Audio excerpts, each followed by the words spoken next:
Good morning.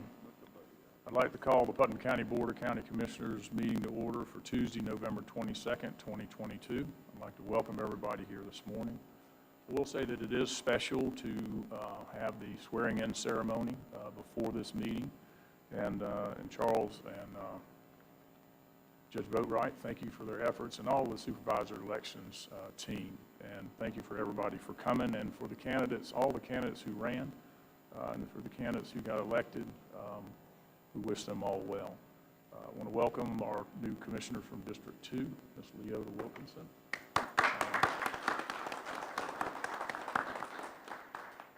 And look forward to working you for the next number of years. So we'll begin our meeting today by asking Pastor Don Helms with the Branch Community Church to come forward to deliver our invocation, and Commissioner Adams-Ack will lead us in the pledge. Please stand if you're able. Let's pray. Lord, I am very grateful for the gospel this morning. I'm grateful for the good news that Jesus loved me when I had a lot of reasons not to be loved, and I'm grateful for his death and his resurrection. And so I pray for the business of this meeting and all future meetings, that the decisions that are made would create a culture and a dynamic in our community, that families and churches and all gospel ministry could flourish all across this county. And so I pray for the commissioners, and I pray for all the political leaders that stand before me right now. I pray that you would guide them and direct them and give them wisdom and discernment as they provide leadership and direction in representing the individuals in our community. And so, Lord, I just pray for your special blessing on the rest of this meeting. And it's in the name of your Son, Jesus, that I pray. Amen. I pledge allegiance to the flag of the United States of America and to the republic for which it stands, one nation under God, indivisible, with liberty and justice for all.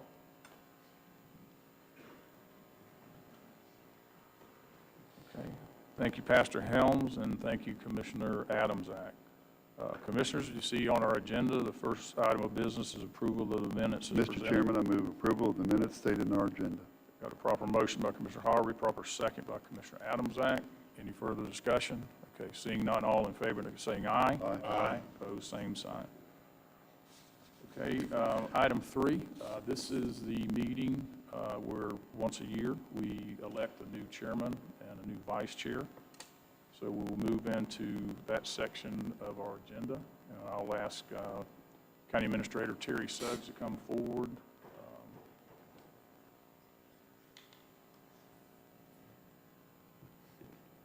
Good morning, Mr. Chairman, County Commissioners. How are y'all doing this morning? It's good to be here.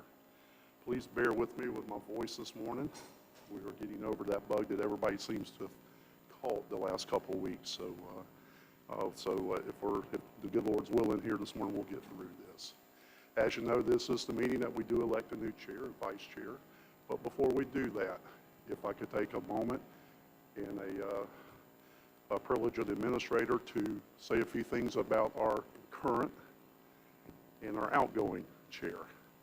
You know, every year we do this, and every year I get the privilege of standing here in front of the Board of County Commissioners and talking about an individual in his past year or her past year of leadership. This is no different.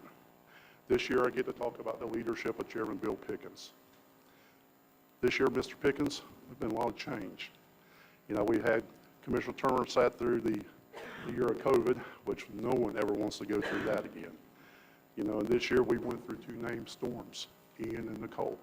And leadership is what you bring to the table when it is that we need a guidance and assistance making decisions for our citizens and our community at any given moment. And your availability, sir, this year was second to none. You have joined us on our Monday morning meetings, turned into pre-agenda meetings. You know, not a lot of folks know this, but everybody needs to know this, that every Monday, Chairman Pickens showed up at 9 o'clock here at the Board of County Commission office and sat with his management team, and we set the agenda. And those Mondays that we didn't have pre-agenda meetings, he sat with us and we went through the agenda and we went through projects. So your leadership, sir, is absolutely paramount to the success we've had this year. Thank you for that. You also sit, absolutely, thank you.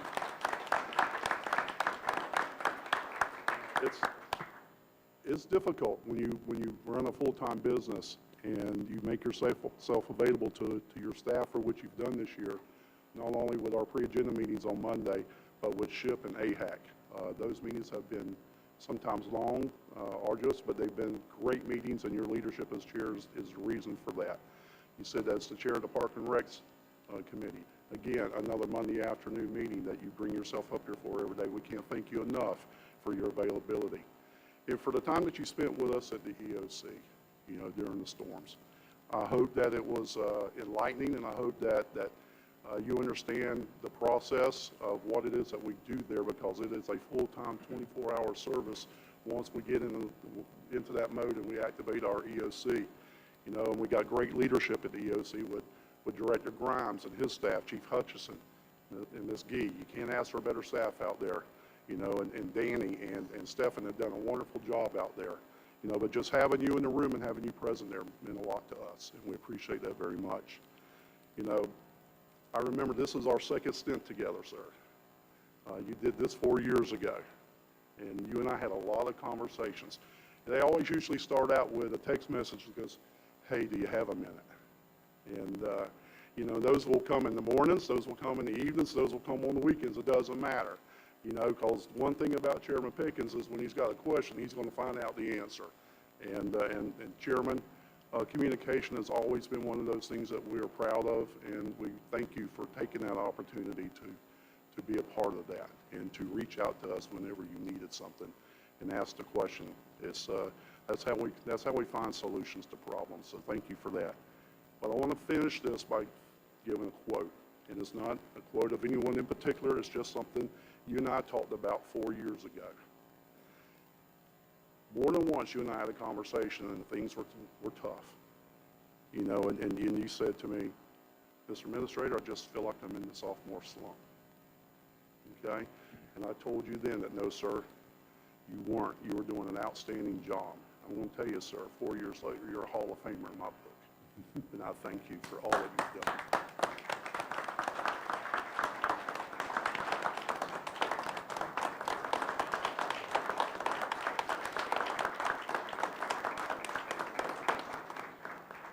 Mr. Chairman, if you'll join me for just a second down here, I got something I'd like to give you, sir.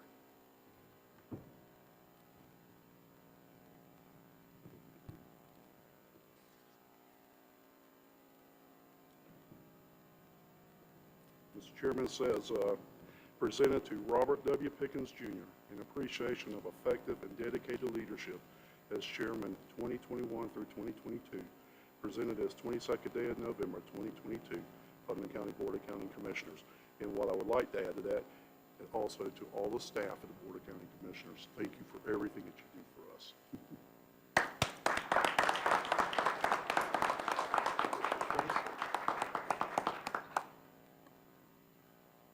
Well, I'm slightly overwhelmed.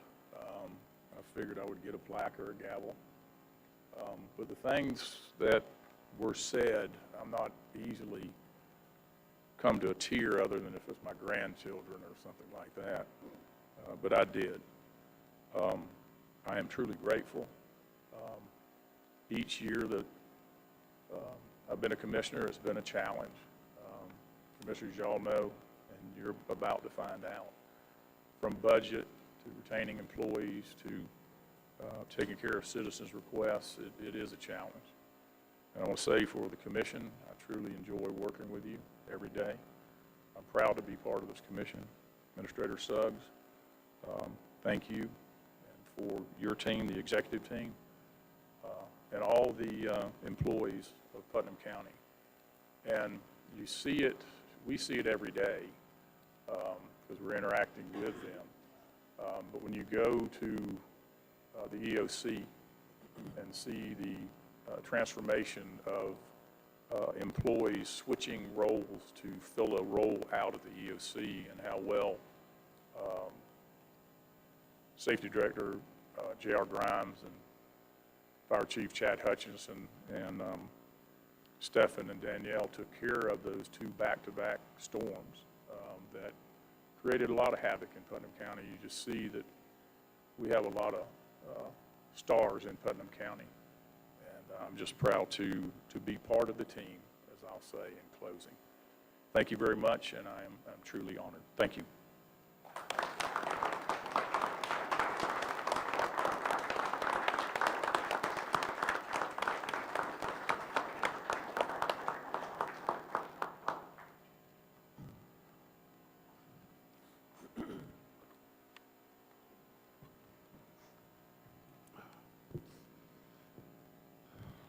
Thank you, Mr. Chairman. We'll go ahead and get to the business at hand, and that is the business of electing a chairman and vice chair.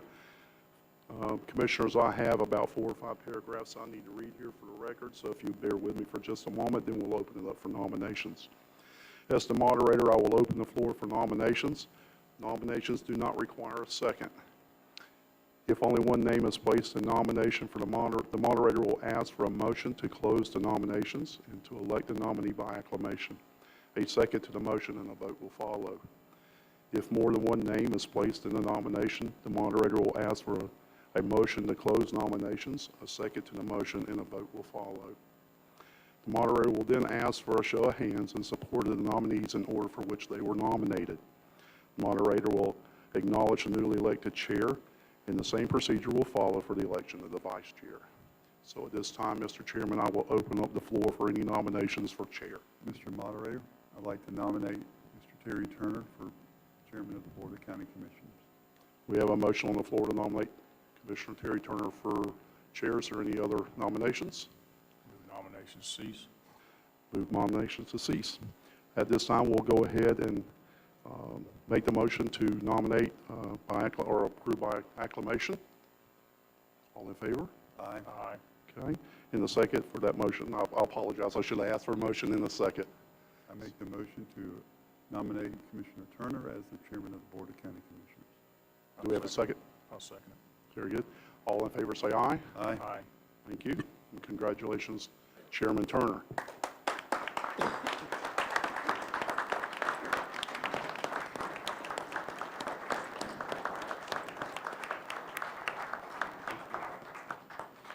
I will refrain. So at this time, we will go ahead and we will ask for motions for vice chair. Mr. Moderator, I move that Larry Harvey be Vice Chairman. I have a motion on the floor for Commissioner Larry Harvey to serve as vice chair. Do we have any other nominations? Hearing none, I'll go ahead and close nominations and ask for a motion to appoint Commissioner Larry Harvey vice chair by acclamation. So moved. Do I have a second? Second.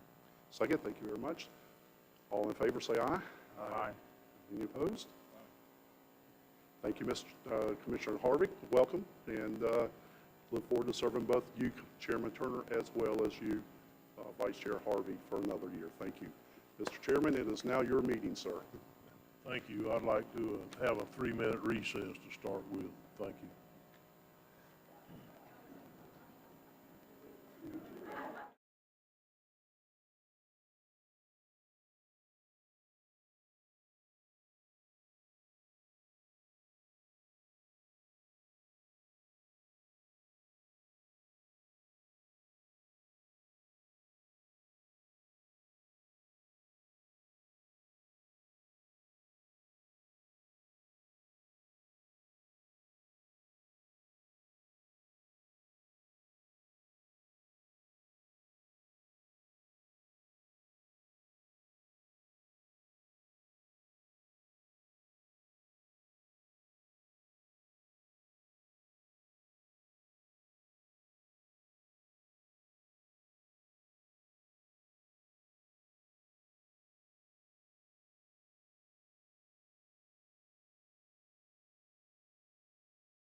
Thank you, Commissioners, for the vote of confidence.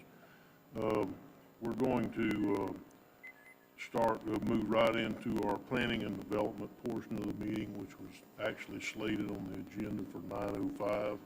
And it had to be that, or soon thereafter, it had to be that because that's how it was advertised, but we're getting to it at 10:21. Our first item on the agenda is the plat vacation resolution number 2022-107. Good morning, Chairman and Commissioners. For the record, Joseph Searley, Planning and Development Services.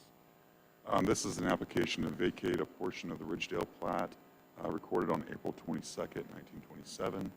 The applicant is Kenneth Schwing.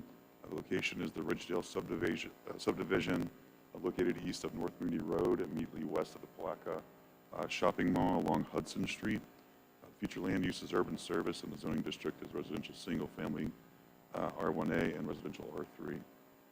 The Ridgedale subdivision was platted for 408 lots, each lot 5,000 square feet, and recorded on April 22nd, 1927. The plat was consistent of several streets that were never constructed, as well as platted lots. In 1980, Putnam County recorded an easement over several lots within blocks 31 and 32, providing ingress and egress to the Palaca Mall. Due to a wetlands and stormwater management facilities further east in the Palaca Mall parcel. Here is an outline of the Ridgedale subdivision. As you know, the applicant has only requested to vacate a portion to the north. Here is the actual plat. As you can see, the second street down, Hudson Street, was originally platted to run east and west horizontally. Here is the outline of the lots and portions of roadways to be vacated.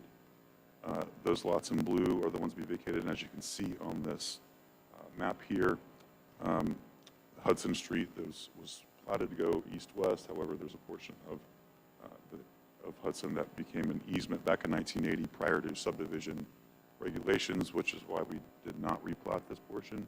However, Hudson Street will remain the same. The applicant is proposing to remove approximately 65 lots. The proposal would vacate all streets and right-of-ways which have not become necessary for use by dedication or utilities. If approved, the lots would become just acreage and subject to density requirements of the urban service future land use classification, and further subject to the standards of the R1A and R3 zoning districts. The easement from Hudson Street extension would not be affected by this plat vacation. Staff has recommended approval of this item to the Commissioners. That concludes the presentation. I don't know if the applicant is here to answer questions, but staff is here. Any questions of staff at this time? I have one. As I understand from talking to Heather yesterday, this will not affect the paved part of Hudson Road, correct? Correct. It runs to the back of the mall. It won't affect that at all. Not at all. Okay, and it can't be closed because of this plat vacation. Correct. We are not, the applicant's not proposing to vacate that portion, the west portion of Hudson Street. The easement would have to be dissolved, so the underlying lots that were platted underneath that easement of Hudson Street will be dissolved. However, the easement remains intact and would, I think, require an action. And wish to speak? I'll close the public hearing then. Oh, excuse me, is anybody else? 2-003, as described in our agenda packet of the Ridgedale platted subdivision. We have a motion. Do we have a second? I'll second. Okay. Rich, do we need to read the resolution by title only? Would you read the resolution, sir, or would you like me to on page 22 of your packet? Mr. Chairman, a resolution of the Board of County Commissioners for Putnam County vacating a recorded subdivision plat and roads, case PB-22-003 by title only. Resolution 22-107. Is there any further questions or comments? Hearing none, all in favor say aye. Aye. Aye. Opposed, ayes have it, motion carries unanimously. Next case is item B on the agenda, which is a small-scale land use amendment, page 43 of your packet. Thank you. I'd like to, there's a companion application for the rezoning that I believe is item C, or the third item. I'm going to present both of these items together because they are companion applications. So there will be two motions at the end of the presentation. This is a future land use map amendment, SM 22-002, and rezoning REZ 22-007. The application is to amend the future land use map and zoning maps. The applicant is Yeldon S. Hodge. The agent for Mr. Hodges is John Jenkins. This is a 11.43 acre vacant parcel located at 751 State Road 207. The future land use map request is to amend the future land use map from agriculture to rural center, and the rezoning request is to rezone from agriculture to commercial neighborhood C1. A little bit of background: 11.4 acre parcel is predominantly agriculture. The surrounding uses are predominantly agriculture with some commercial land uses and zoning spread out sporadically along this portion of State Road 207. Immediately east of the subject parcel is the St. John's Mini Storage, which is located across 207. And there's several other commercial land use and zoning designations across the street there. The applicant is requesting to amend the future land use to rural center to allow for a zoning amendment to the commercial neighborhood, or C1. The rural center land use classification is the least intense commercial land use classification, often catering to development in rural areas of the county. C1 zoning classification is the least intense commercial zoning designation in the Land Development Code, catering to less intense commercial uses. Here is an aerial of the 11.43 acre parcel. To the south is the antiquated subdivision Floral Park. As you can see, to the west, to the north is most predominantly agriculture. Immediately to the east is the St. John's Mini Storage. As you can see, it's predominantly surrounded by agricultural land use. However, there is that portion to the east. You're seeing that is rural residential and commercial land uses. Here is a zoning map showing the predominantly agricultural surrounding area with some sporadic PUD rezoning and commercial zoning to the east. So the current future land use and zoning designations do not allow for commercial uses as requested in the application. Per policy A193A3, rural center land use allows for neighborhood commercial uses, and per section 4581 of the Land Development Code, the C1 zoning designation allows for the requested use by right and aligns with the rural center land use. This parcel is located in a portion of the corridor that has existing sporadic commercial development on lands with both agricultural, residential, and commercial land uses. The pattern of development along 207 is, predominantly is projected to be more commercial as it is a main corridor. The applicant will be required to provide mitigation in the form of buffering from the surrounding residential uses. Additional perimeter buffering around parking areas would also be required. The type of buffering will be required at the development review stage of the process. So the Planning Commission voted unanimously to approve both applications. So staff is recommending approval of the request to amend the future land use map from agricultural to rural center, and also recommends approval of the zoning designation amendment from agricultural to C1. And that concludes my presentation. So Why would they have to buffer if they're between C1, rural center, and ag? Why would they have to buffer the residentials across the street that's clearly not used, but it's across the 4-lane highway? Correct, and that buffer not would be required across the street there. But if there's surrounding residential uses, I think that the classification, if it's residential, the code requires incompatibility buffers, even though that home could be 1,000 feet away. It is a requirement of the code, but we would have to determine that at the development review stage, even if it was even necessary. Even the residential house that's in the area is also on an agricultural piece of property, so it's not residential to commercial. It's residential to agriculture and row crop. Correct.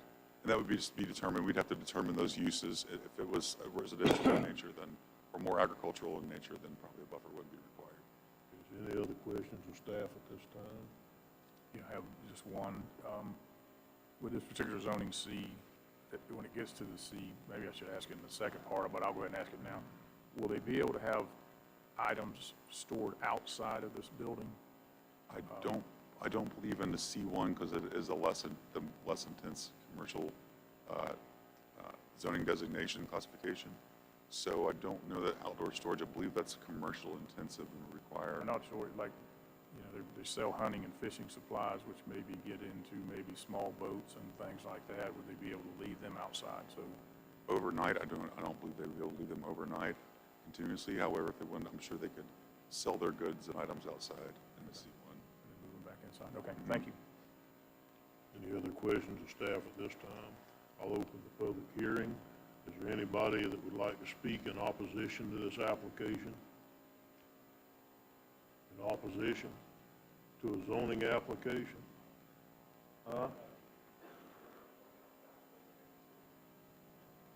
Sorry, I didn't hear you, Douglas. You're going to have to come to the microphone. My name's Douglas Hayes, 216 Huron Avenue. I just wanted to know what the intended use is of the property and the... Anything that's allowed in C1 Rural Center. Okay, well, I didn't know if they indicated what the, is it going to be a used tire store, or is it going to be... Anything that's allowed in C1 Rural Center. Okay. We can't come up here and say it's only for single use. That's against the law. So I it's just any- wondered if they had indicated a intended use.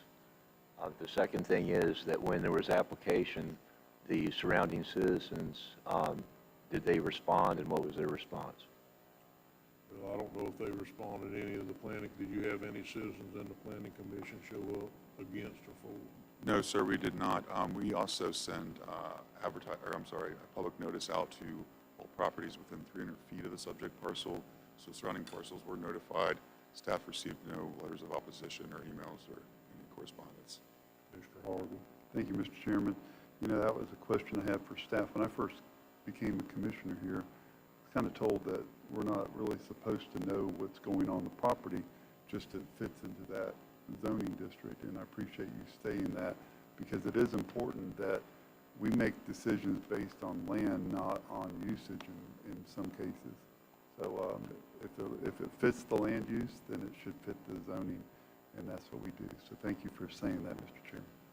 Well, I guess I'm going to have to ask a legal question here. If I know what the proposed use is, do I have to tell that as part of this presentation, or is that something that I do not have to say? Because I know what is proposed to be there. It was actually in the package, which is part of the public record.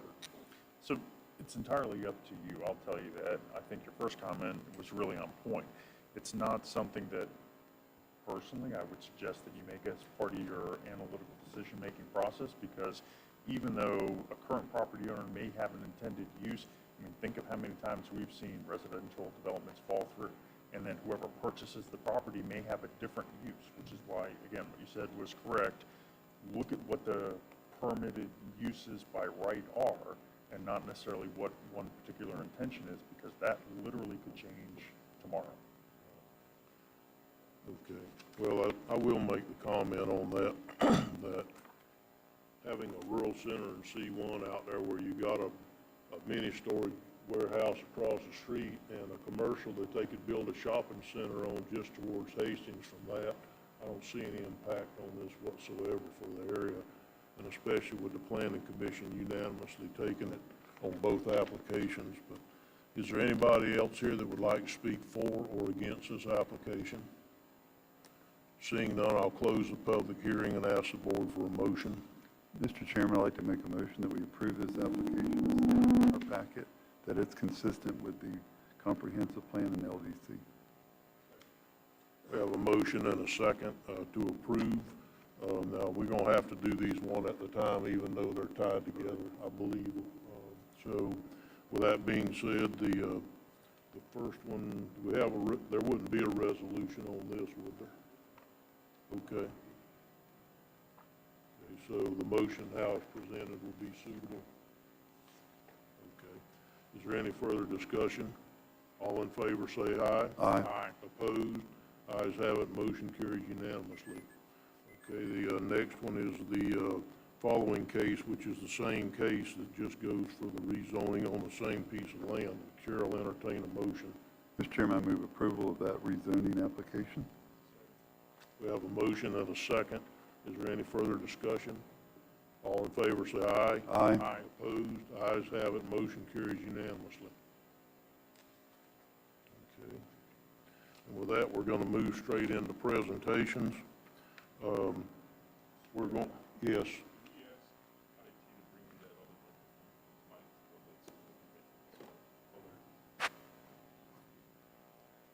And my button's not working, so we'll just have to.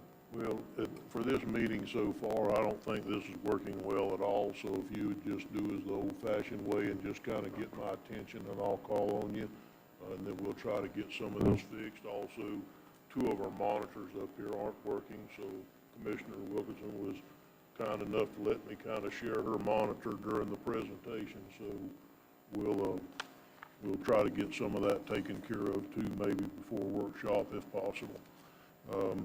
With that being said, we're going to move into presentations, and number 1 is A is the first presentation, which is the Georgia Pacific presentation, and I'm going to ask Commissioner Harvey if he would read that presentation for us this morning.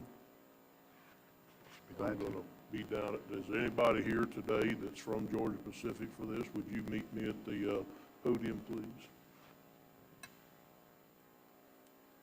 Mr. Chairman, as you're making your way there, and audience and fellow commissioners, you heard me in my remarks at my swearing in how important Hudson Pulp and Paper in Georgia Pacific is to my family.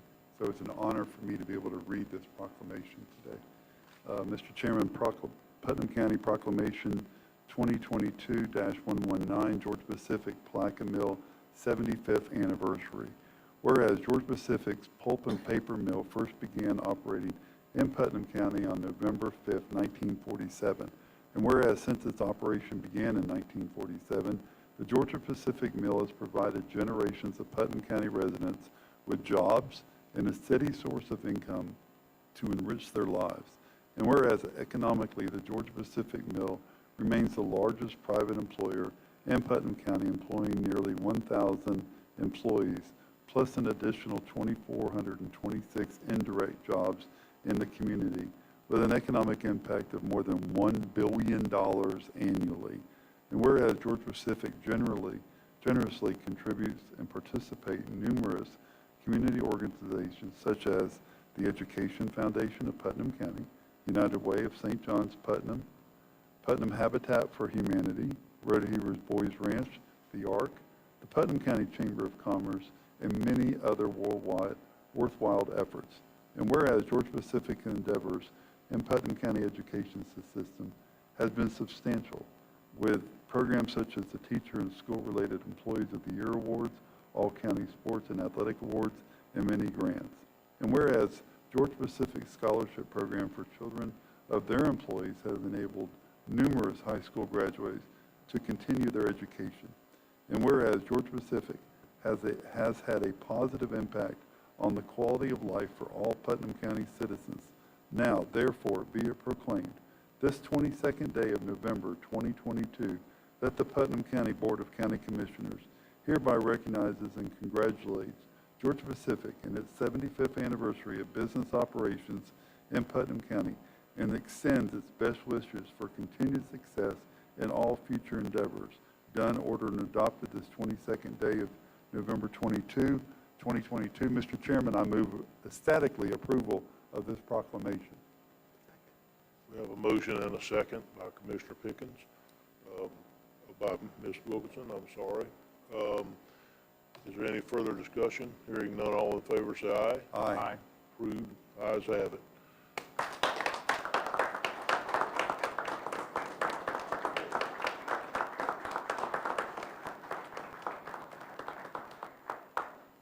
I just wanted to say a brief word of thanks to the commission for recognizing the mill. They're super excited about the anniversary and working to serve the community for another 75 years. So thank you for your commitment to the community, and thank you for this. Thank you. Absolutely.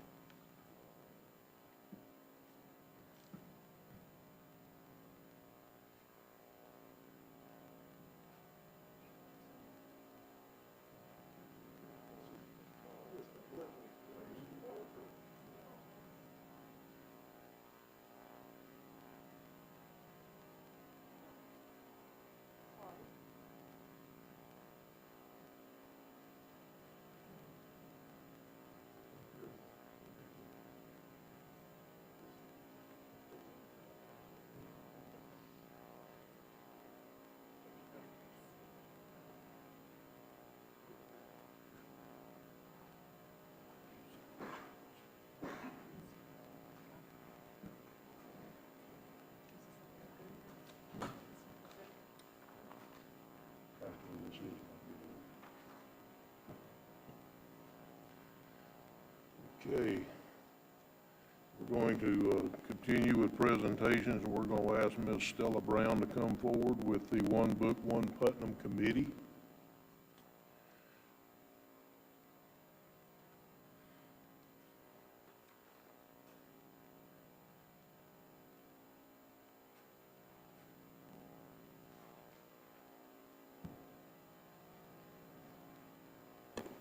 Good morning to each of you.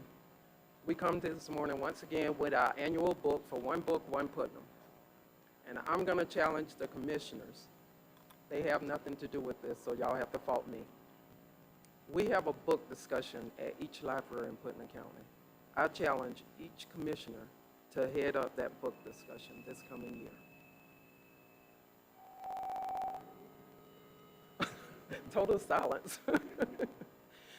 Steve and Bob Lee will discuss what that book is. They will also be giving each commissioner a copy of that book. The book is The Burning Sky by Tom Young. And I hope y'all enjoy it, and I hope y'all participate in all the events throughout Putnam County pertaining to this book, the finale, the kickoff, and the book discussions. Thank you. Thank you, Ms. Stella. Mr. Crowley, I know you want to say something. Mr. Turner, we have been doing this too long together. I appreciate that, and I appreciate all of you. And Ms. Wilkinson, welcome to the County Commission, and the joy. And Mr. Harvey, congratulations on another term. And the rest of you, just congratulations for being here. We appreciate you an awful lot. This is the 19th or 20th. This is the 19th year we've had the opportunity to promote reading in Putnam County. And as one of your predecessors often said, it's a great day to be in Putnam County. And whenever we can encourage people to read in Putnam County, it's a great day. And that's what we're all about. As Bob Lee said in the newspaper article, if we can get every resident of Putnam County to read at least one book a year, we have done great things. So we encourage you to help us do this reading. This year, as Stella said, this year's book is Red Burning Sky by Tom Young. And this is somewhat of a departure from books that we have chosen. For the last few years, we've sort of looked at Florida or the South. This is a very personal kind of story about World War II, about an effort to airlift hundreds of downed pilots out of Yugoslavia and get them back to safety in Great Britain and England. And it's a story of heroism. It's a story of overcoming challenges. It's a story, there's a little bit of love and romance in it, but it's a story of courage and conviction and a story of redemption. And I think that's a story that speaks well to us today, that we need courage, we need redemption, and this is one way to look at it. The people standing behind me are the heart and soul of One Book, One Putnam. Joyce Oliver, Lula Gale Griffiths, Helen Muir, and Bob Lee. Yvonne Parrish can't be with us, and Roberta Crisson is, oddly enough, I believe either yesterday or today, visiting the World War II Museum in New Orleans. I think she's going to stuff some artifacts into her, no, please, not. I would not encourage that kind of thing. I just encourage you all. Our kickoff will be coming up in January at the Palatka Golf Club, and our plans are still a little nebulous about that. And we will be I have a little bird that speaks to me occasionally. I think it is, that we will be celebrating and honoring some of our military veterans, particularly our World War II veterans, who are becoming fewer and far between. And that is just unfortunately a nature of time. But this will give us an opportunity to recognize their service to all of us. So I encourage you to read the book. As Stella said, we are challenging you to read it, and we're challenging you to lead one of the book discussions. That is, it is neat to see our elected officials involved in the community in supporting literacy and reading. As I am fond of saying, reading rocks. So we appreciate you. Thank you for all that you do. Thank you for supporting One Book, One Putnam, and look forward to seeing you at some of our events. Thank you. Does any of your other members like to speak? Bob, Gail, George, anybody? Okay. I would just like to say you can call me and tell me what date you would like to lead that book discussion. You know my email and you know my locations. Okay, Thank thank you you, Ms. all. Stella. Would y'all please come up here and stand in front of the dais, and we'll stand up here where we can get everybody fit in and take a picture.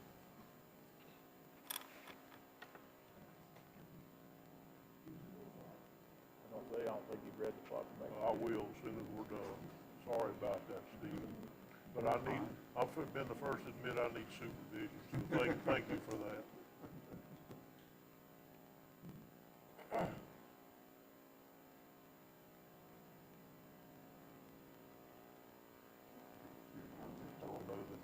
Did we read the proclamation? I do. I have very much. So Paul was supposed to read it. But before y'all go sit down, I skipped that step. Thank you, Mr. Crowley, for helping me. Commissioner Adams, Zach, is going to read the proclamation, and where we can pass the proclamation. So, Commissioner Putnam Adams. County Proclamation Number 2022-109. One Book, One Putnam 2023. Putnam County read, Red Burning Sky by Tom Young. Whereas reading is an important activity for all of the residents of Putnam County, and whereas less than half of the adult population of Putnam County now reads literature, the Board of Commissioners wishes to encourage all of the county's residents, both young and old, to read. And whereas reading is one way to create bonds within a family and among friends and neighbors, we want to get everyone in the community, from high school youth and office workers to public officials and senior citizens, to read and discuss a great book together. And whereas One Book, One Putnam is encouraging all residents to read Tom Young's Red Burning Sky, a World War II novel inspired by the greatest aviation rescue in the history, a book celebrating the steadfast bravery of our United States soldiers during World War II. And whereas this program aims to revive literary reading in Putnam County, therefore in support of this goal, there will be a book discussions, community activities, knowledgeable speakers. And whereas the Board of Commissioners knows the residents of Putnam County will benefit and learn from reading this book. And whereas One Book, One Putnam is celebrating 19 years of encouraging reading throughout Putnam County, now therefore be it proclaimed that the Putnam County Board of Commissioners does hereby support learning through reading as promoted by One Book, One Putnam, and proclaims January and February 2023 as One Book, One Putnam County Read Months. Done, ordered, and adopted on 22nd day of November 2022. So moved. Second, Mr. Chairman. We have a motion and a second. Is there any further comments? Hearing none, all in favor say aye. Aye. Opposed? Ayes have it. Motion carries. Thank you.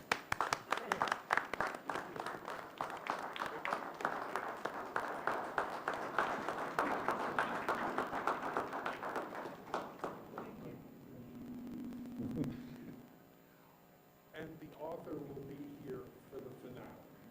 Oh, wow. Which is March 9th. March 9th? That's great. Thank you. We're off to a good You know I can cook something if you need something cooked. That's not a problem. I heard rumors you could cook. I can. And people can eat. Okay.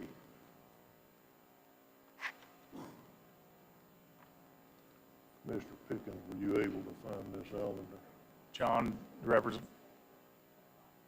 Well, I can put it off another couple if we're thinking she might make it, not an issue. We'll do that.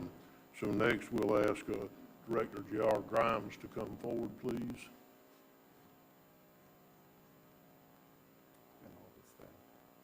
And all the staff, come on up.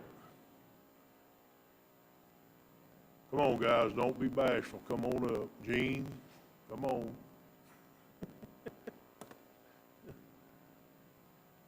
Put you on the spot, didn't it?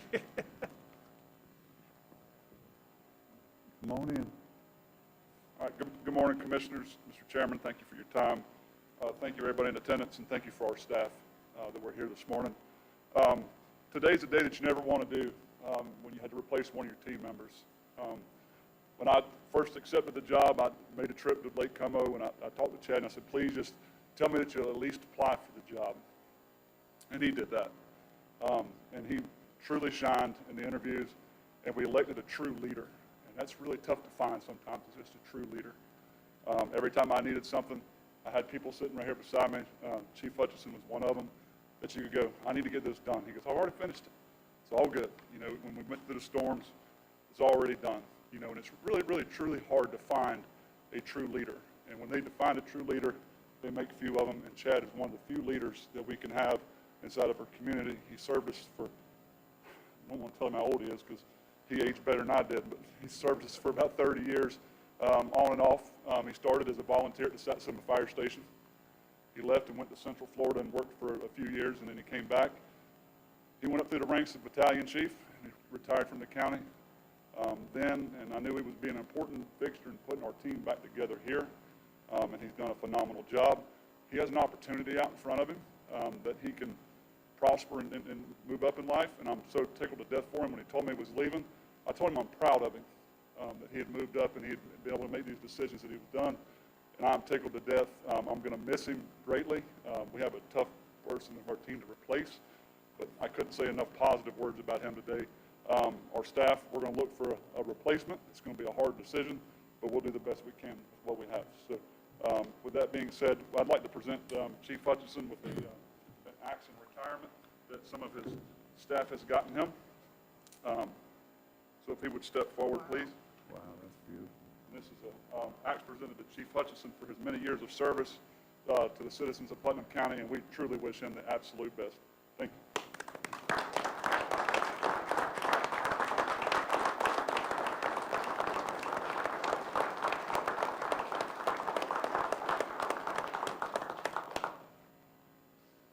Thank you very much. As you guys know, I've had a passion for this department for a long time, and this is my 35th year. Thank you.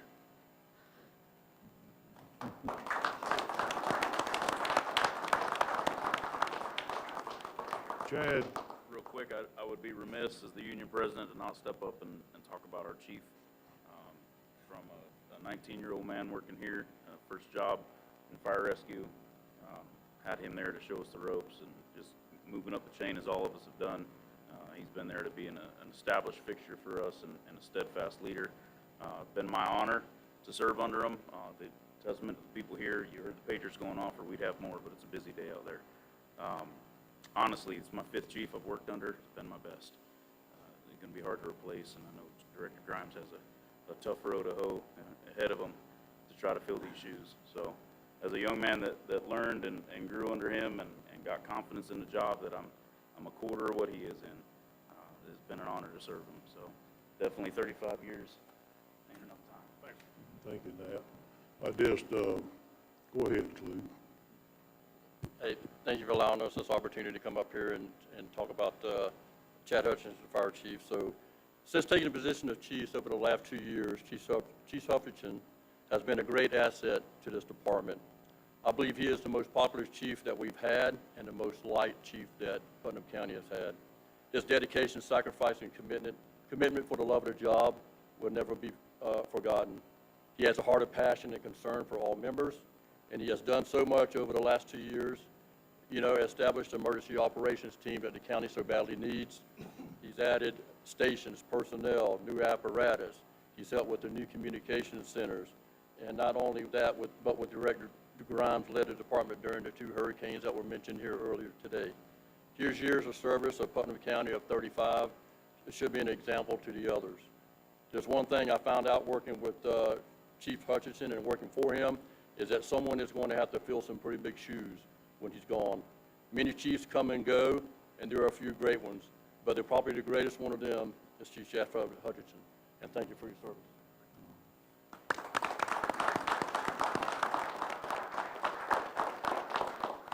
One of the best things about being chairman is that I get to go first. Chad, haven't been any more so excited for anybody that's joined Putnam County's team since you did when you came back from retirement. And it was not disappointing. It was actually much better than even I thought it would be. You and JR and your team have taken that and turned it around to a big extent. And I know it's always a work in progress, but you guys have done a fine job. And I hate losing one of the good guys in our team, and that's what we're doing. But thank you for your service, Captain. Yes, sir. Chief, Mr. Pickens, Commissioner Pickens. Yeah, thank you, Mr. Chairman. And I'll start with my comments about many of the young men that are up here, my favorite young men. And JR and Chad, you're two of them. John, Paul, you're a little older, but our boys did. My wife taught you in school, but our boys played baseball together all the way through high school. But I watched these young men grow up. Chad actually worked for me when he was in high school at my store. And I knew he had a passion for firefighting and service such as that. But to be able to, when you came back and JR took over, to be able to work with you two young men at the EOC during these last two storms and to see your professionalism, and your experience and intelligence used out there with your whole staff was very special to me as a county commissioner, but more so as a citizen and a friend of each one of yours and your parents. So, Chad, I wish you well. I told you I'd offer any help I can as you're going into the private sector, because I've been in it for 42 years. And but I'm looking forward to what you'll do in your next endeavor. And thank you so much for your service to Putnam County. And I did say at the pre-agenda meeting, I said, I guess when Chad gets home and his wife says, well, what'd you do at the job today? I said, well, I got axed. But I guess it was a good axe. So anyway, congratulations. Mr. Suggs, Administrator Suggs, did you have your light on? Yes, sir. Thank you, Mr. Chairman. Chad, thank you. Just simply thank you. We've had more than one conversation in my office. The first one wasn't real good. And, and I understood why. I really did. And so, but that follow-up conversation, we did a lot of good things here. Thanks to Chairman Turner, I'll give him a little credit here this morning, we put that fire committee together. JR coming over, you coming back, this team that you folks have assembled here, the trials and tribulations that we were going through 3 years ago, we don't have them today, and it's because of leadership, and it's because of you folks, and it goes all the way down that line, and how you guys are supportive of each other and working with each other and recruiting fellow folks to come and work with you. But that's a testament to how you folks have turned things around there. And it's a sad day for me and us here in Putnam County, but I want to join in with everybody telling you what a pleasure it's been to work with a professional such as yourself, and I wish you nothing but great things to come. And please, don't be a stranger. We're going to still need some help, and and I just want you to just be happy, and know that you're loved. Thank you for all you've done. Thank you. Would y'all please come up here and, Commissioner Harvey first, I'm sorry. A few weeks ago when I got the email, usually I respond pretty quick. And in this case, Chief, I didn't. It took me a few days to kind of swallow that lump, and because you meant a lot to me. Nobody in this room probably knows but you and I, that back in 2014 when I was laid up on my sofa with cancer surgery, you came out and visited with me many times and sat there and talked to me as a servant of the people. And you gave me advice on things that I needed to know. And I never forgot all that. I never forgot your compassion when I was laying there, because you know how hard it is for me to lay around. That's not something I want to do. But I got the email, and I responded. And I responded that you're going to do great things in life, and you've done a great job here. And coming back proved to me the kind of man you are, is to come back, assume the position, and grow the position, and welcome more people on. So in your future endeavors, The only advice I can give you from the small business owner that I was for years, run with that ball chasing you downhill. It's well worth it at the end of the day. Congratulations, and I'll be praying for you, my friend. Thank you. Mr. Adams, Chad, I just want to say, every dealing I ever had with you, it was with honesty and integrity, and I appreciate that more than you understand.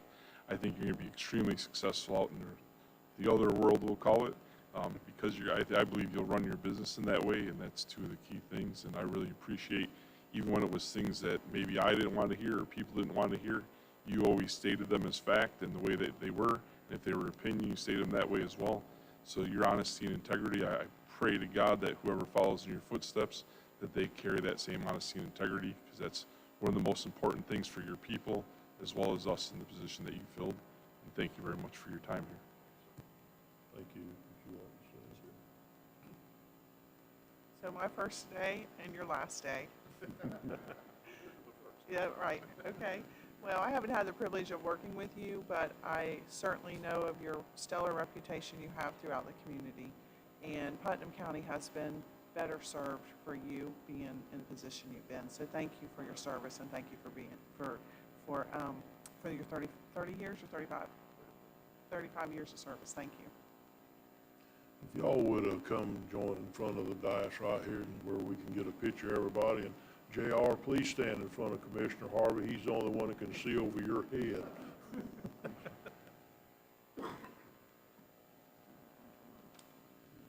don't have to take that literally. Well, when the chairman speaks, but he's fixing to reorganize it.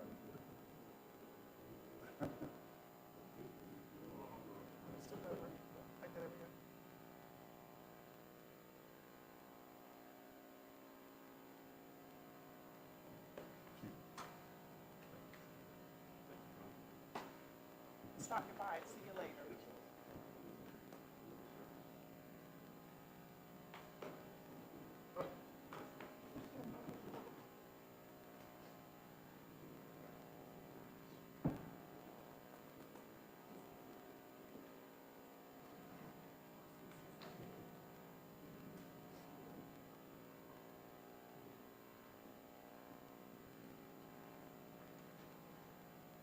Here's Rod. Just in time.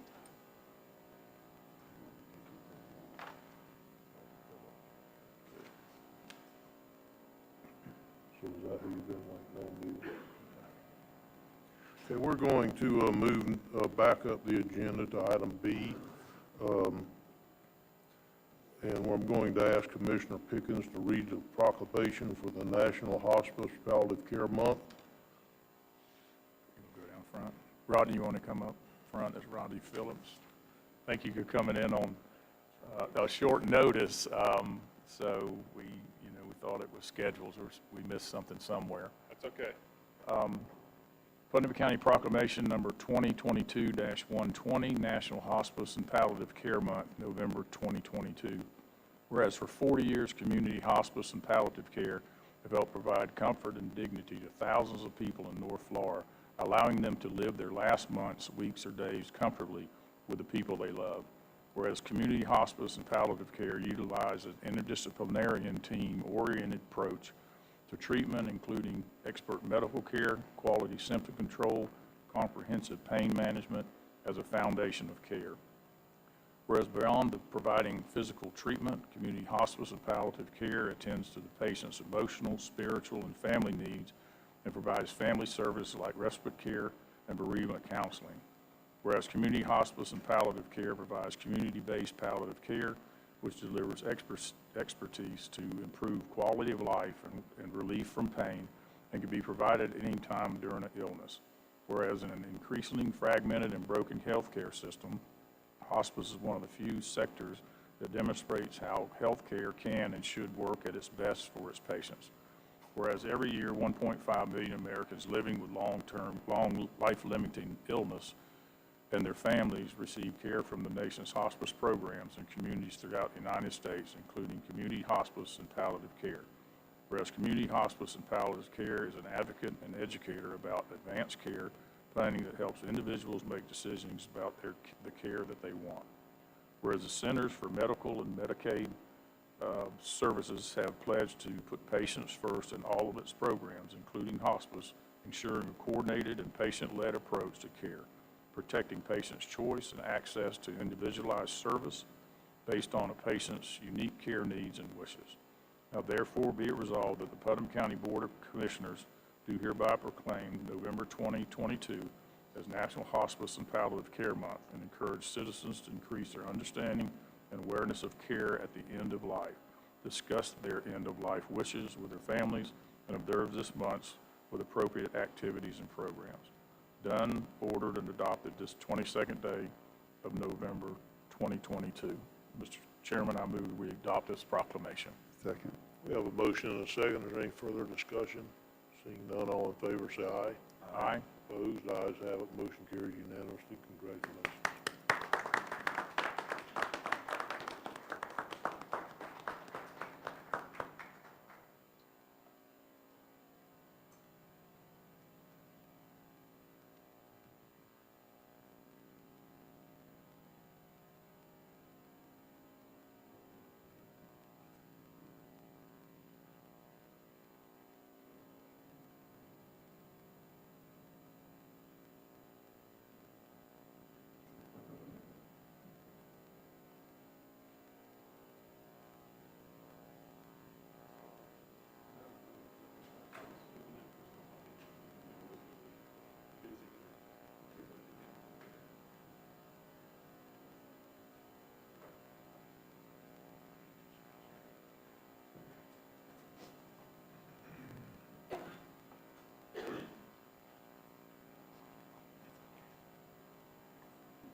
Okay, thank you for that.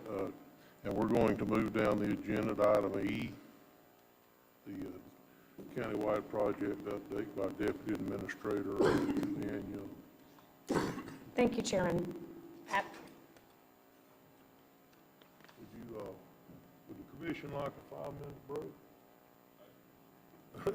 Yeah, let's take a 5-minute break before we do that, Ms. Young.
morning's update is not intended to be an all-inclusive list of every project or initiative underway by county departments, but a list of those most important to our citizens, our administration, and/or our commission. We will begin this morning with the port project by administration. The barge port feasibility study conducted by the U.S. Army Corps of Engineers is in progress with an estimated completion date of July of 2024. A consultant composed the economic report to reinforce the feasibility study is pending submission to the Corps. The final draft is being reviewed and tweaked by the consultant, the Army Corps' economists, and staff. The application for the Port Infrastructure Development Program grant with the United States Maritime Administration was approved for a grant of $353,000. Staff has since met with the Maritime Administration's South Atlantic Director to discuss the project and the port's future. Staff has also been in contact with the U.S. DOT Grants Management Supervisor regarding grant conditions and requirements. Staff has also developed and submitted a grant application for the state's Department of Economic Opportunity Rural Infrastructure Fund grant program to supplement the federal funds sought to finance an extensive and comprehensive report for the port development plan. The Animal Control Facility, RFP 2238, was issued on September 27th to solicit proposals from qualified design-build firms. The evaluation team will be hearing presentations from the 4 firms that responded to the RFP for design-build of the animal facility on November 29th. Following the presentations on November 29th, the evaluation team will hold a final evaluation meeting for the purpose of establishing a rank order of the proposing firms. The rank order is tentatively scheduled to be presented to the BOCC at the December 13th meeting. If approved as recommended, contract negotiations will begin in rank order. Emergency Services has the ISO rating countywide going on. On September 20th, we had the ISO on-site survey completed. Expect to receive results from the countywide ISO rating in approximately 6 months. Information Technology has several projects ongoing. The phone system E911 caller ID updates are in progress. Networking is working to update the E911 addresses and caller IDs for the phone system. The project is ongoing. The network security assessment is in progress. Networking on the comprehensive assessment for our network and potential security issues is ongoing. The Smart Cop Map project is nearing completion. The Putnam County Sheriff's Office has begun beta testing the new maps in the field. Once they are satisfied, the runtime content will be distributed to all users. The Nutanix cluster is nearing completion. Data migration is underway. The Georgetown Park update, Parks and Recreation Division. The conceptual drawings along with suggestions for completing certain requirements of the grant with the Florida Communities Trust has been presented to departmental staff. The consultants from UF are finalizing the documents. Once received, staff expects to present the information in January at a workshop for BOCC review and direction. Parks and Recreation also has the Flora Home Park Historic Building project underway. The electrical and lighting fixtures will be installed at the end of this week. The power will be turned on. The flooring is scheduled to be installed the week of December 19th. The kitchen cabinets will be installed after the new year. In 2023, Palmetto Hall will celebrate its 100th birthday, and it is the plan of the Flora Home Historic Society, with assistance by the county, to be finally able to celebrate the grand opening of the beautiful historic building. Parks and Recreation also has the pickleball project at Triangle Park. The pickleball project is moving forward with an estimated start date the end of November. The Public Works Division has the Fort Gates Ferry Landing project. The fabrication of the metal ramp is complete. The installation of the ramp has been delayed due to the recent storms, and the anticipated date of completion has not yet been determined. St. John's Avenue resurfacing, Palm Avenue, CSX crossing at the Placa Fire Station. The anticipated advertisement date for construction has been moved to January to allow the city to complete the water main improvements in the area. County Road 310 Bridge Rehabilitation Project. The advertisement for construction services has been published, and bids are due back November 30th, 2022. Septic to sewer conversion phase 3. The contractor has obtained the materials to begin the construction activity. The anticipated date of completion is February 2023. Dirt to pave 2021. Paving activities on Park, Whitehall, Nancy, Lloyd, Lynn, Ida, Dixon, Sandy, North Lake George Drive, South Lake George Drive, Palm, and Atkins are complete. Norwood, Tropic, Cypress, Walt, Balsam, and Darren are expected to be completed and paved before the end of the year. Dirt to pave 2022 RFQ documents to design services are complete, and staff anticipates advertising before the end of this month. East Putnam drainage and flooding mitigation phases 1 through 4. Phase 3 construction activities are underway and anticipated to be completed by the end of this month. Phase 4 permitting and design activities are underway. St. John's Avenue drainage improvements, State Road 19 to County Road 309C. The notice to proceed has been issued to the contractor and construction activities are scheduled to be completed in April of 2023. St. John's Avenue multi-use trail, construction is anticipated to begin in September of 2023. South Palm Sidewalk, Druid Street to Silver Lake Drive. The construction contract has been awarded and the pre-construction meeting is scheduled for next week. Saratoga Harbor Drainage Projects, Gibbs Avenue. Public Works is seeking proposal to complete the project using alternative means approved by the BOCC. James A. Long Elementary and Jenkins Middle School Safe Routes to School project. 100% of the design plans have been approved by FDOT. The construction funding agreement from FDOT is on this morning's agenda for BOCC review and approval. County Road 315 resurfacing project. 60% of the design plans are under review and the final design is expected to be completed by February of 2023. Port Buena Vista wastewater treatment plant conversion and sewer main extension.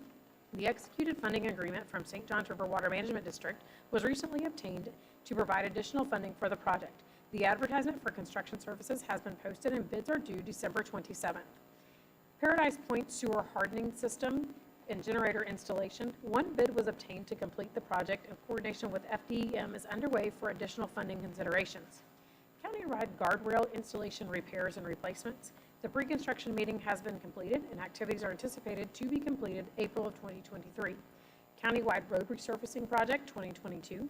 The contractor began resurfacing East Cracker Swamp Road last week. The anticipated date of completion for all roads is May of 2023.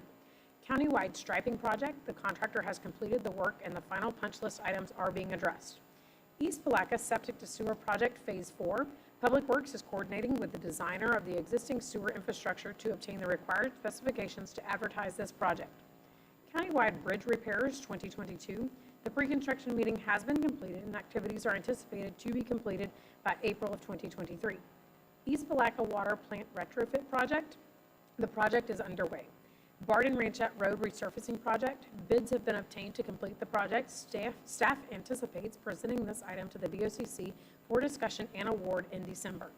San Mateo Water Expansion Project. One bid was obtained to complete the project. Staff is currently reviewing the response and anticipates presenting this item to the BOCC for discussion and award in December. Northern Putnam Drainage Project. The project involves drainage and roadway improvements along portions of Palmetto Bluff Road and Milliken. The funding agreement to complete the project is on this morning's consent agenda for review and approval. South Putnam Draining Project. This project includes drainage improvements near St. John's Fishing Lodge Road and County Road 309. The funding agreement to complete this project is on this morning's consent agenda for review and approval. That concludes this morning's project update. Yes, could I make a comment? Sure. Can you turn this into a 2 or 3 page report with double or triple the font size? I'm having issues without a magnifying glass. I can do that, sir. Because this is such a quick report. I need to review it after the meeting, and like I said, I'll need a magnifying glass. But, yes, Commissioner Wilkerson. Thank you. This is a very comprehensive report, and it certainly answers a lot of my questions that I had coming in. But could you give us an update on the West Fire Station? West West Putnam. Yeah, Yes, ma'am. I can briefly tell you that we got the legislative appropriation for $2 million, and staff is currently working with both design firms to look at that building as well as identify a location that fits within the parameters of the area where we have the least coverage and would allow that area to be better served. Okay. Very good. Thank you. Thank you, Commissioner. Commissioner Harvey. Thank you, Mr. Chairman. Ms. Julianne, this morning I asked you about that Norwood area. Did you get a response back from Mr. Rodriguez yet? Not at this time, but I'm going to get the details on Norwood for you and get you the updated detailed plan on paving that road. Commissioners, what we have is we have a contractor that's got everything ready, but they're just not putting asphalt down for whatever reason, asked for an extension, and Mr. Nimitz felt like that wasn't necessary, if I'm not speaking out of turn, but we got to get this thing moving on, and this contractor needs to get these roads done that he's been doing. I'll just leave it like that. Thank you.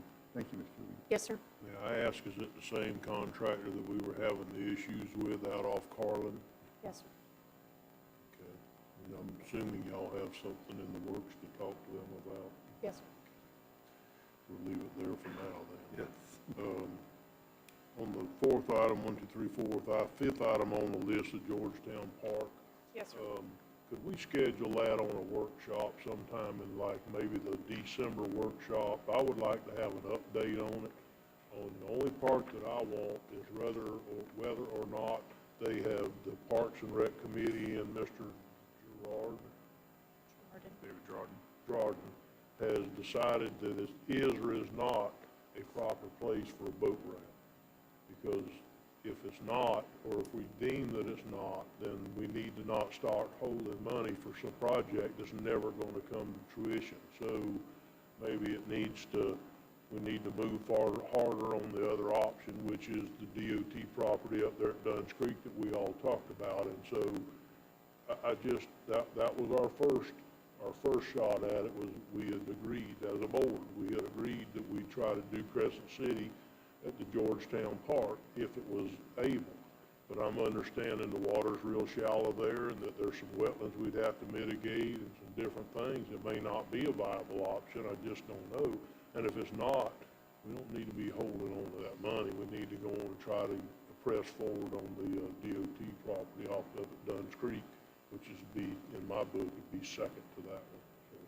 So does that give you enough time, Commissioner Pickens, to have any additional information? I don't think that's going to give it enough time. Can we see about doing it in January? Because we do have the report back from UF and IFAS, and we have that.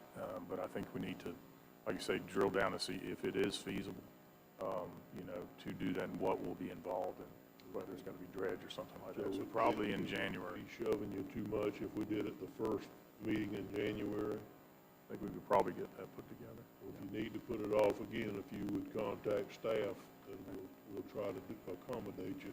I just would like to. I'm ready to see it move forward. One way or the other. Exactly. Okay, thank you. And thank you, Ms. Young, for that report. Sir. Oh, I'm sorry, Bill, go ahead. But along on the Georgetown Park is one of the things that has been accomplished with this new management plan is we'll be able to present that to and Community Lands and Trust to try to get back in compliance. So we need to do that whether we build a boat ramp or not. So I think we've got that in place.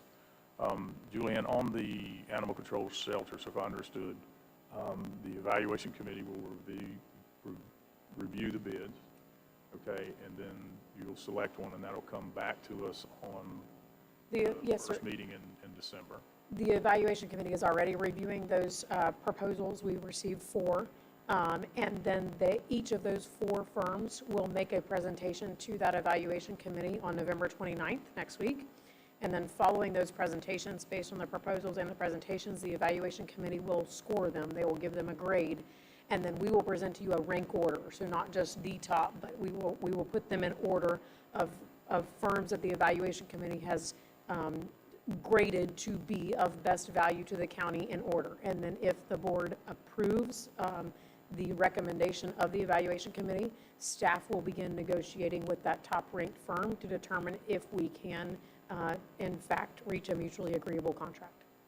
Okay, then if we do approve, then that particular contractor will move forward with designing a building. Designing and construction activities of that animal control facility. Yes, sir. Okay, so with this project has been moving along slowly for a number of years, but this is where we're to the point where it is moving forward. We still have $750,000 yes, sir.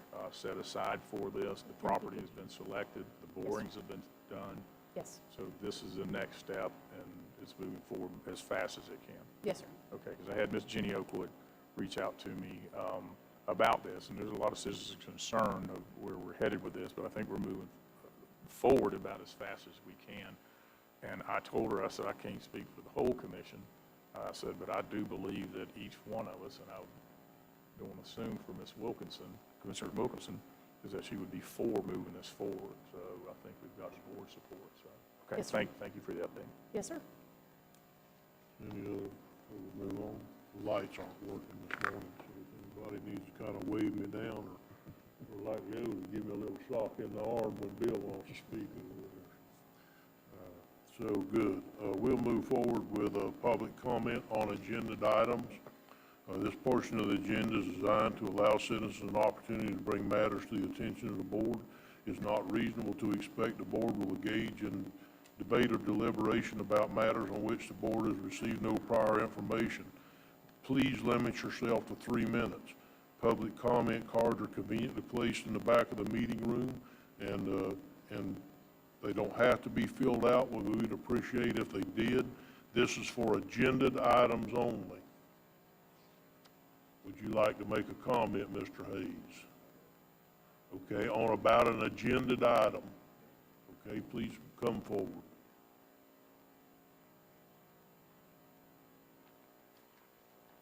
Douglas Hayes, 216 Huron Avenue. Regards to the Bargeport project, as you're moving forward, perhaps it's time to get a department head or somebody to manage the project. It's still a point of contact is the county administrator and the grant writer. You guys are the... It's not on our agenda, Mr. Hayes. She was, when she gave the list of all the, You mean what she's trying to accomplish? Yes. That's not on our agenda. She was giving us an update of what's going on in the county. wouldn't I be able to comment on the stuff that she listed? Yes, sir, at the end of the meeting under public comment. This is public comment for agenda items. Okay, because It's not on the agenda today. the list that she gave off was was on the agenda, so I was commenting. That was an update on projects. Okay. Then the last thing would be in regards to that the small-scale land use amendment and the rezoning is that transparency.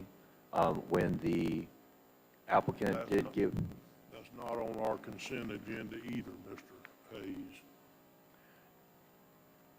Okay, perhaps I'm mistaken. Public comment on agenda items. Yes, So sir. I'm assuming. Consent agenda items. So it would be page 2 then, is what you're referring to, that I would be making a comment on? Consent agenda, yes, sir.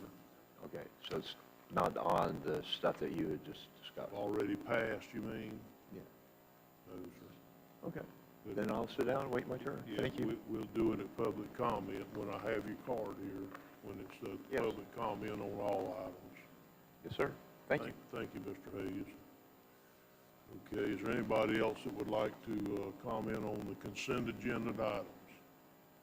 Okay, seeing none, I'll close the public comment on consent agenda, and I'll ask commissioners at this time if they'd like to remove anything from the consent agenda. And I'll start with Commissioner Adams. Item E. E. Commissioner Harvey, I have none, sir. Commissioner Wilkerson, I have none, sir. Commissioner Pickens. Aye. Aye. Okay. And I have nothing further. Mr. Chairman, I'd like to make a motion to approve items on the consent agenda, item A, B, C, D, F, G, H. We have a motion and a second to approve the consent agenda with the exception of E and I. All in favor, say aye. Aye. Opposed, the ayes have it, motion carries unanimously. Okay, Commissioner Adams, item E. So I pulled item E just because I got several emails about item E, and I guess the concern people had was with the school districts doing closing schools and stuff in Jenkins Middle School being closed already. They were like, why are you paving, why are you going to do that sidewalk? But I did send them the picture that we have, and obviously that sidewalk serves that whole community all the way to James A. Long. I'm not sure where the district is going to put the new James A. Long or new whatever, but in the meantime, it's going to be a few years. Even if it was only that time period, it's going to serve that community well. I just wanted to note that for public comment that people brought to me. I do think this is a good idea. There's several spots closer to that far end that are really bad. There's that little wooden bridge as well. I drove that and walked that a couple times here when I was trying to deliberate what my thoughts were on the comments that I got. So I just wanted to put that out there for the people that had questions about why we're doing this. And I do believe the district is going to put a school somewhere along that path as well from conversations I had, but obviously none of that is in stone. So. Okay, Commissioner Wilkerson. Well, I appreciate Paul's Commissioner Adamsak's comments, but I was sold on this whenever I saw that this wasn't a county-funded project, and it was a Florida Safe Routes to School, and it's money coming in from FDOT.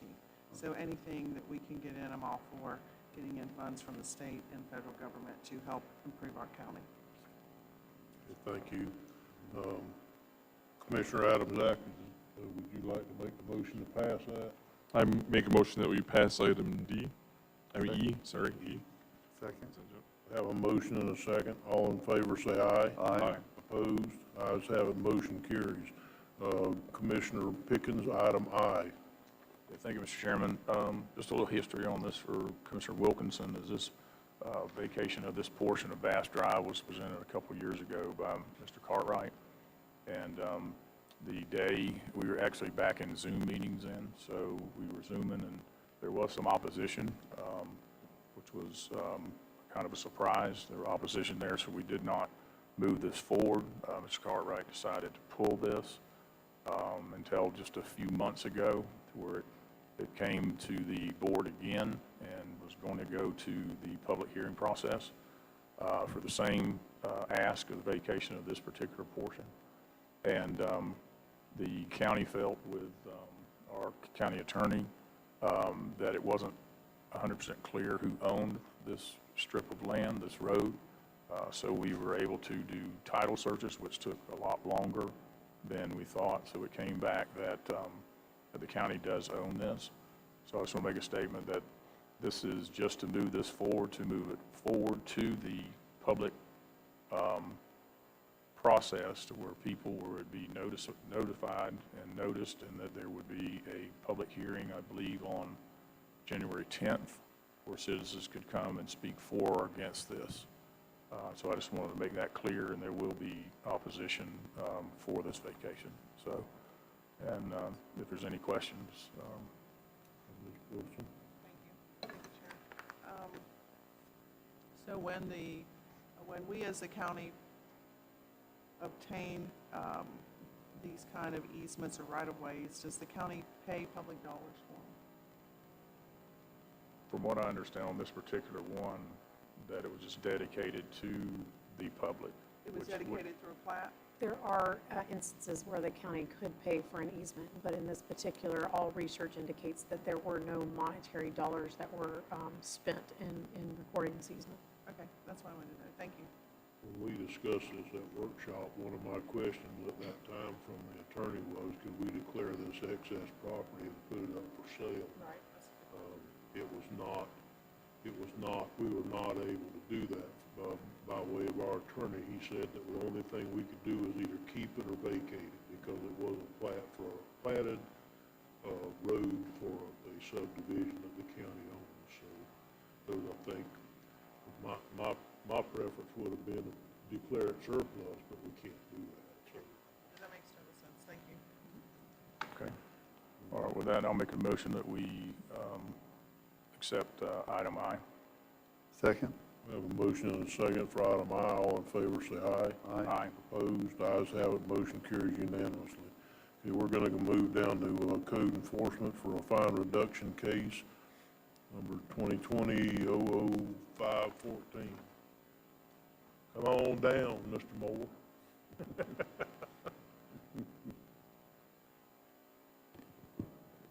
Morning, Commissioner.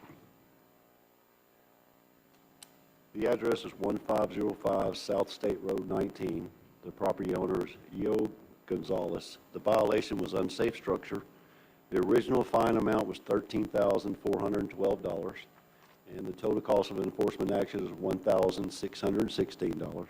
The property owner is now compliant and requesting a fine reduction. If the board approves, we recommend the reduced fine to be paid within 90 days. Is there anyone here to speak on this particular case? Seeing none, I'll close the public hearing on that case and Mr. ask for Chairman? a motion. I'd like to make a motion that we approve staff recommendations, reduce the fine to $1,616 to be paid within 90 days. We have a motion and a second to reduce to $1,616 and paid within 90 days. Is there any additional comments or questions? Hearing none, all in favor say aye. Aye. Opposed? Ayes have it, motion carries unanimously. Thank you, Tom. Thank you, Commissioner. Next, we'll go to item number 9, Honorable Matt Reynolds. Good morning, Mr. Chairman. I have nothing to bring to the board this morning other than to wish everybody a happy Thanksgiving this week. Thank you, sir. Same to you and your family. We'll go to appointments next, and we'll start with Commissioner Pickens, I have none. Commissioner Wilkinson, I have none. Commissioner Adamsack, Commissioner Harvey, I have none. and I have none today.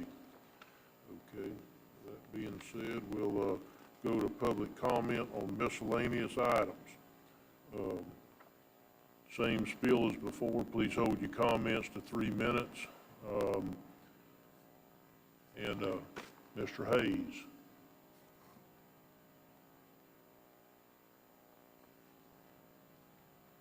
Douglas Hayes, 216 Huron Avenue. In regards to the animal shelter that's in a design-build format, to save, as a cost savings, I'd like to point out that there's 2 separate factors. You have your administrative offices for the 2-leggers, and then you have the kennel situation for the 4-leggers. One way as a cost savings is the schools that are being sold off and dismantled or whatever, is for the administrative offices that they may have a school portable that we could use, and that way we could focus our revenues towards the kennels, and then at a later point in time we could generate revenue to improve the administrative office. As an example, one of the cost-effective ways in kennel design, because the lack of allowance for citizen input, it's called Greenspan or LumaShield. It's the same thing that you make walk-in coolers. It's a snap-together function. Alleviates a lot of structure and cost. If you go to the county fair, the FEMA building is a portable building made out of a LumaShield.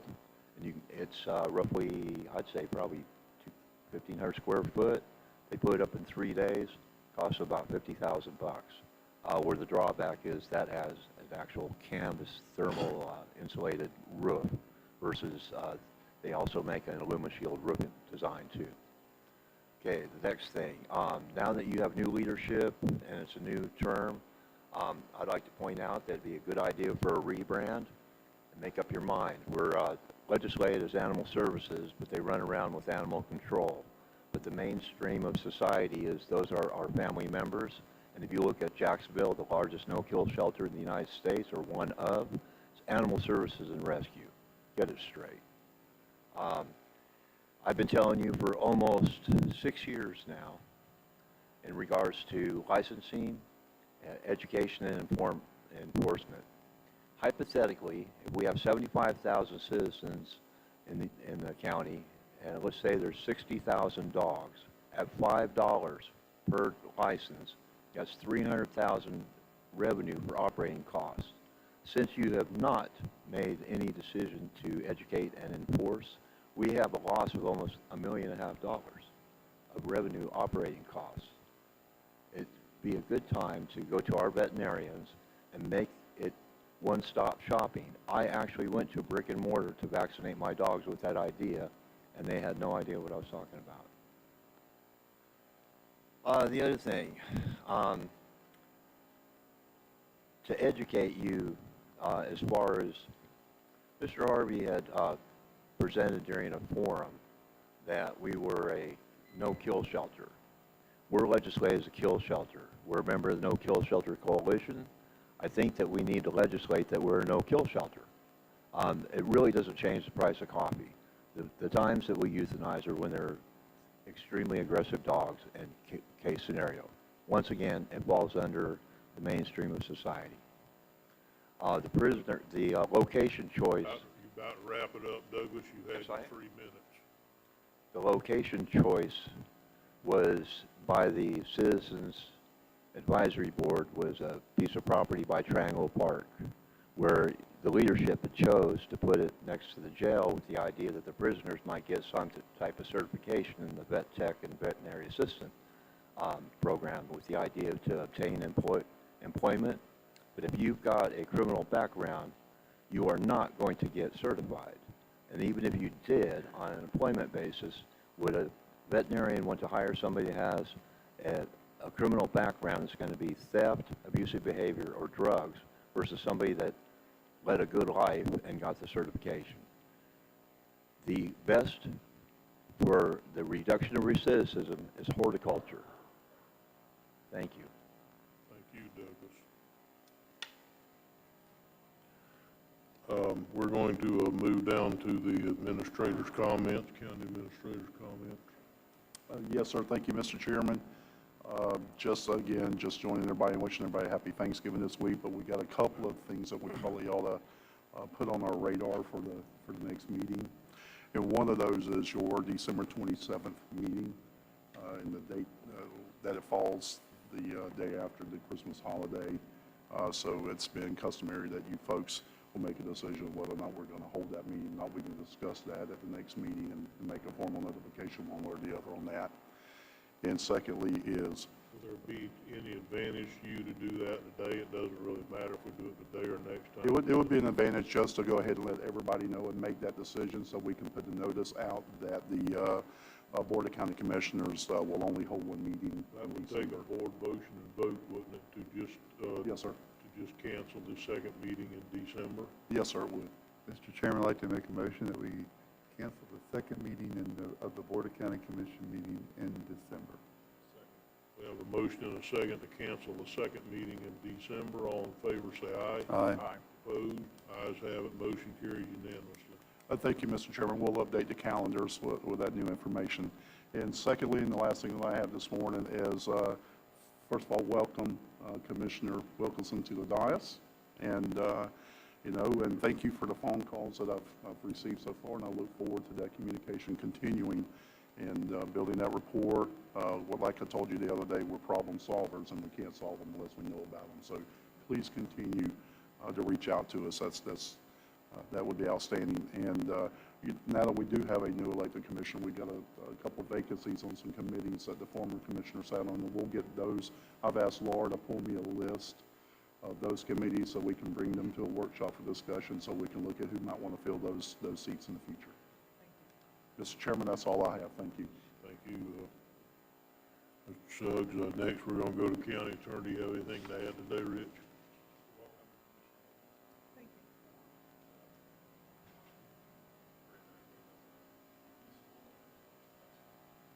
Thank you. With that being said, like I said earlier in the day when it came to Chief Hutchinson, it also gives me the opportunity to welcome Leo as the first commissioner to the dais. Congratulations on your election.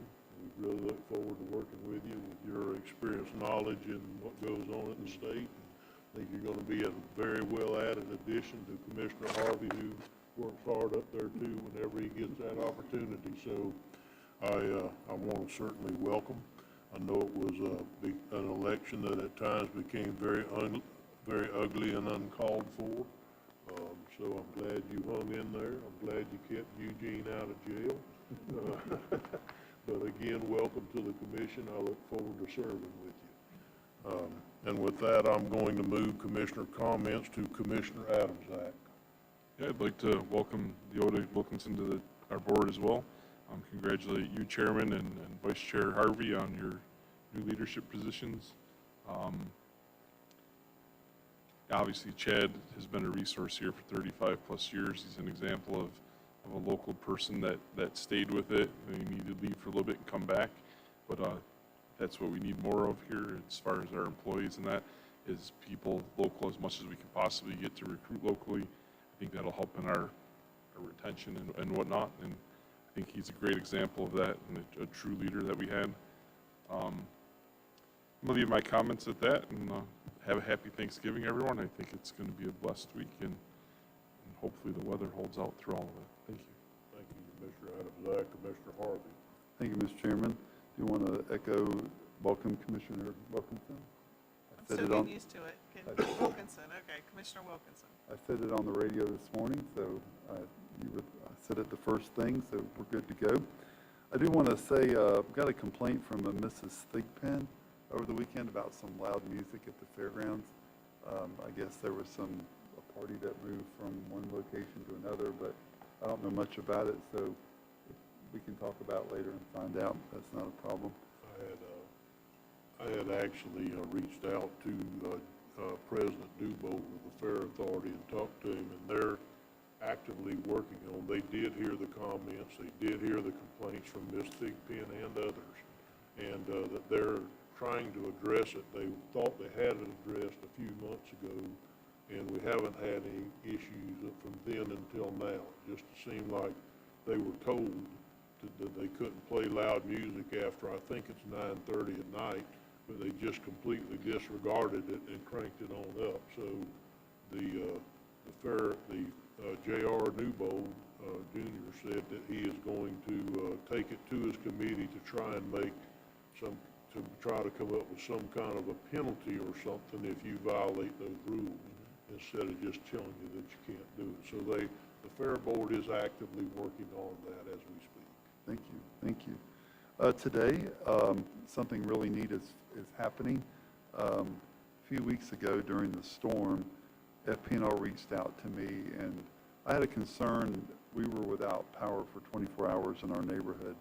And, you know, at 3:30 in the morning when you're filling up generators and you don't hear a whole lot going on out behind you, it was concerning to me. Clay Electric was our provider, and they just had some trouble getting to that area where 183 homes were without power. I casually mentioned that to FP&L, Carol Saviak, why she was on the phone with me that next day. FP&L reached out to our Rotary Club, gave us $1,000 to help feed those people in need. So we partnered with Crescent City Rotary. We partnered with Placa Sunrise Rotary. And yesterday I cooked 15 turkeys, so 5 will go south, 5 will go in Palaca, and 5 will go in the West Putnam area. And it was kind of neat that we partnered with those 3 Rotaries, but we also partnered with Interlaken High School Culinary Arts Department, and they fixed all the sides. So the 3 club presidents will be meeting at the high school at 3:30 today, taking food south to Crescent City, taking food to Palaca to the Bread of Life, and taking food to the soup kitchen in Interlaken to feed about 100 people at each location. So whenever we can leverage our abilities to reach out in the community, we should do that. But I just wanted to give a tip of the hat to the Interlaken High School Culinary Arts Department and our fellow Rotarians, and a big shout out to Florida Power and Light for what they did. And I want to take this opportunity to thank my commissioners for voting me as vice chairman, and happy Thanksgiving to everyone out there. Stay safe and enjoy your holidays. God bless. Thank you, Commissioner Harvey. Commissioner Pickens. Yeah, thank you, Chairman. First, again, I'd like to welcome Commissioner Wilkinson, and look forward to serving with you.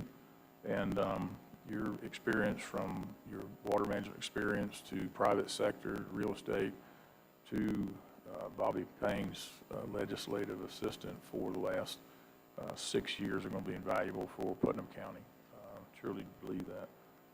Commissioner Turner and Commissioner Harvey, congratulations on your new positions.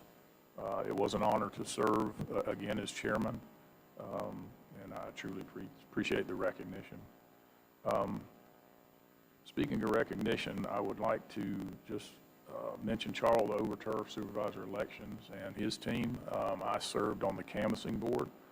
I remember after my first meeting, Commissioner Harris recommended to stay away from the canvassing board because of the time that it takes. We didn't have a recount, but there were many, many meetings, a seminar in Orlando, and then all the different meetings that we had leading up to finalizing the election results.